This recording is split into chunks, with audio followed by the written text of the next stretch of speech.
O Evangelho segundo narrativa de Mateus, do capítulo 5 ao 7, nos falam do Sermão do Monte. E o capítulo 5, verso 17, nos diz: Não cuideis que vim destruir a lei ou os profetas. Não vim abrogar, mas cumprir.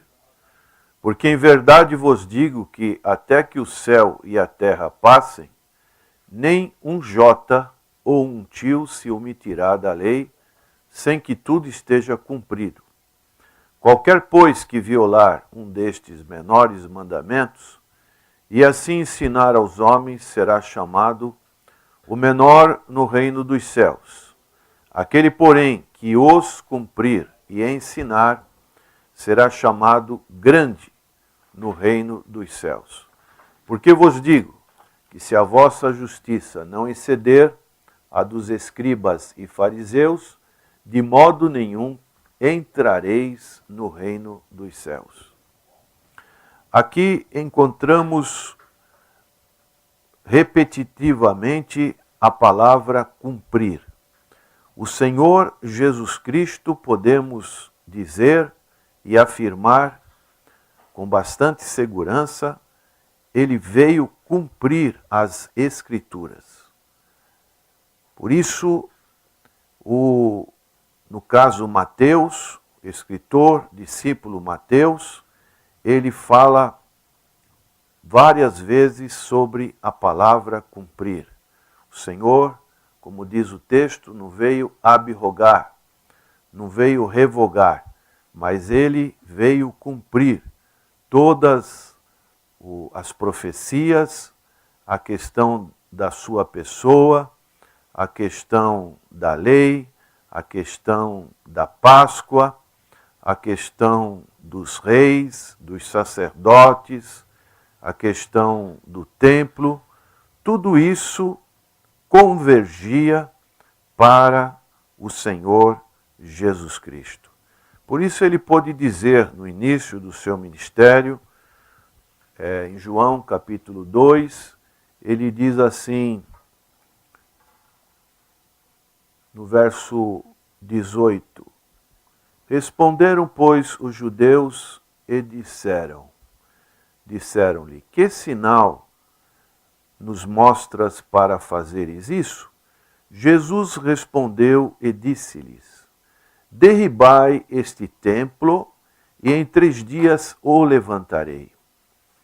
Disseram, pois, os judeus, em 46 anos foi edificado esse templo, e tu o levantarás em 3 dias? Mas ele falava do templo do seu corpo. Quando, pois, ressuscitou dos mortos, os seus discípulos lembraram-se de que lhes dissera isso e creram na Escritura e na palavra que Jesus tinha dito. Por isso, podemos então ver o cumprimento dessas palavras que encontramos no livro de Mateus. E o Senhor Jesus, ele fala muito sobre isso, porque em verdade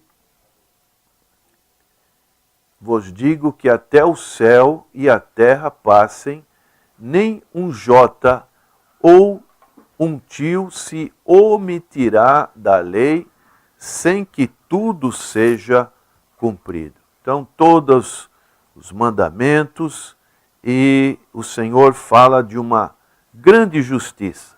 Qual seria essa grande justiça? A justiça seria uma justiça que iria exceder a dos fariseus, que eram cumpridores da lei, mas eram cumpridores no sentido exterior da lei. Não tinham em seus corações o desejo de cumprir essa lei na base do amor. E quando o Senhor diz isso, ele estava pensando já no seu sacrifício vicário expiatório, lá na cruz do Calvário, porque a justiça que o Senhor Jesus veio trazer era uma justiça transformadora de dentro para fora. era a justiça da cruz. E a justiça da cruz é algo que só pode vir de Deus, é algo divino, é algo que excede o entendimento de uma pessoa religiosa, como no caso, nós sabemos que os fariseus, eles eram extremamente zelosos para com a lei, assim como também temos em nossos dias pessoas religiosas, sinceras, pessoas que levam a sério as suas religiões, mas são atributos somente humanos, são disposições humanas. Isso tem o seu valor, não podemos menosprezar.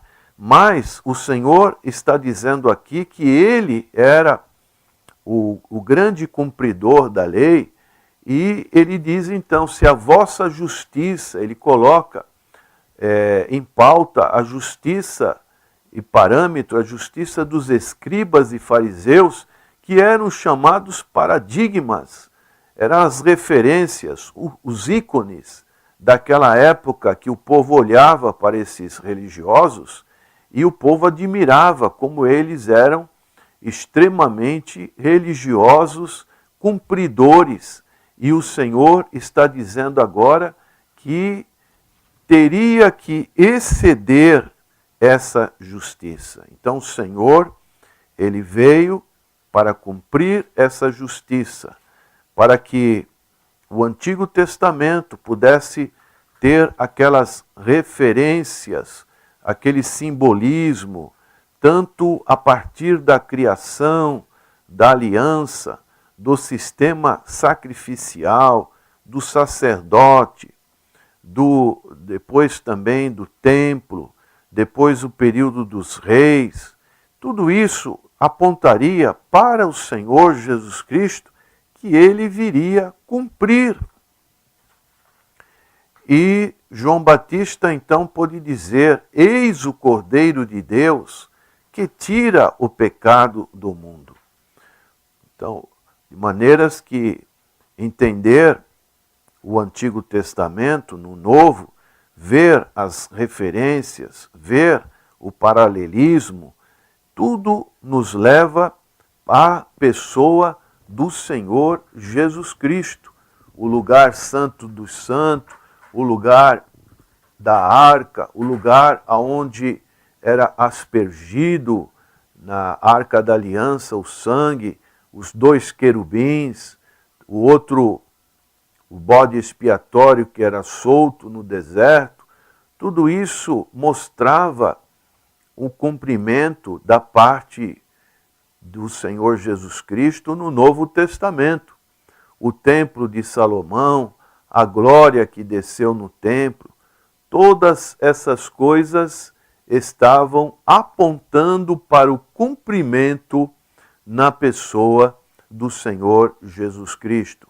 O próprio profeta Ezequiel, ele viu no seu livro um abandono da glória do Senhor em muitos períodos, mas e depois a glória do Senhor voltaria. E isso aconteceu ali no Monte das Oliveiras, quando o Senhor estava com os seus discípulos no Monte Tabor, e podemos ver a glória do Senhor se manifestando na vida do Senhor Jesus Cristo, o verdadeiro templo de Deus, o Cordeiro, o sacrifício. E hoje nós também temos em nossas vidas, os nossos corpos, a presença do Espírito Santo. E a glória do Senhor precisa estar nas nossas vidas. E quando nos reunimos com os nossos irmãos na igreja do Senhor, nós podemos ver a manifestação de Deus na vida dos nossos irmãos. Por quê? Porque o cumprimento foi feito ali na pessoa do Senhor Jesus Cristo. E agora nós podemos usufruir desta presença. De maneiras que esse cumprimento ele está aberto para você, prezado ouvinte, que ainda não aceitou o Evangelho de nosso Senhor e Salvador Jesus Cristo. Você também precisa fazer parte dessas pessoas que têm os seus corações abertos pela verdade do Evangelho e da ação do Espírito Santo em suas vidas. O Novo Testamento, ele traz grandes temas do Antigo Testamento. E Deus, ele se apresenta de várias formas. Hoje, muitos pensam e falam, e realmente Deus é amor, mas Deus também é justiça. E Deus também tem características que a palavra de Deus nos mostra, que ele vai ter um dia de juízo, um dia de ira. O lugar inferno, ele é mais repetitivo no Novo Testamento do que no Antigo Testamento. Então nós precisamos sim ficar alertas para que a graça do Senhor Jesus esteja em nossas vidas.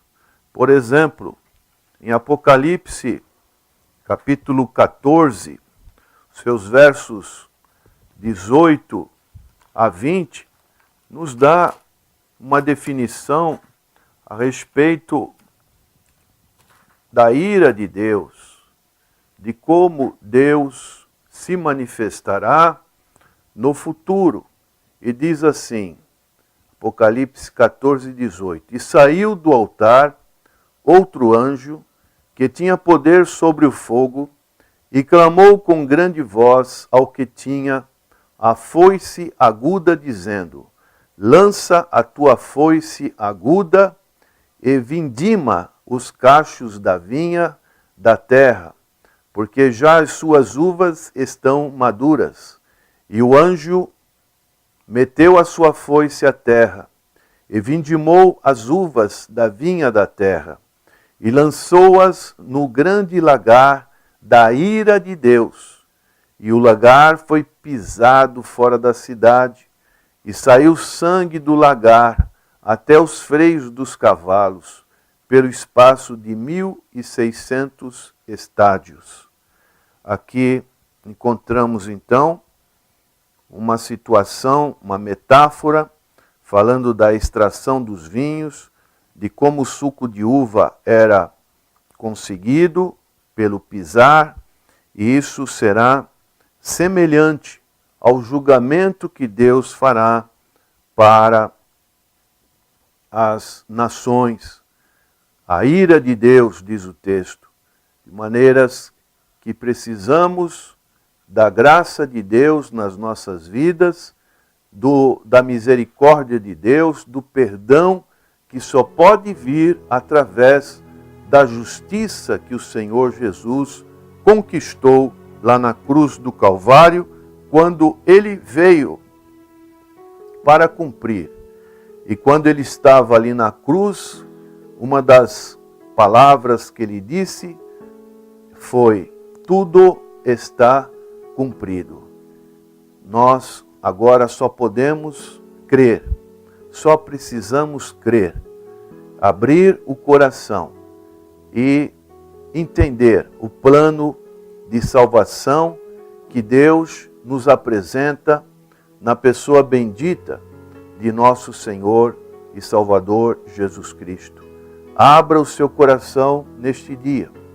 Convide o Senhor a entrar, a cumprir a sua justiça na sua vida, para que realmente você possa ser uma nova criatura em Cristo Jesus.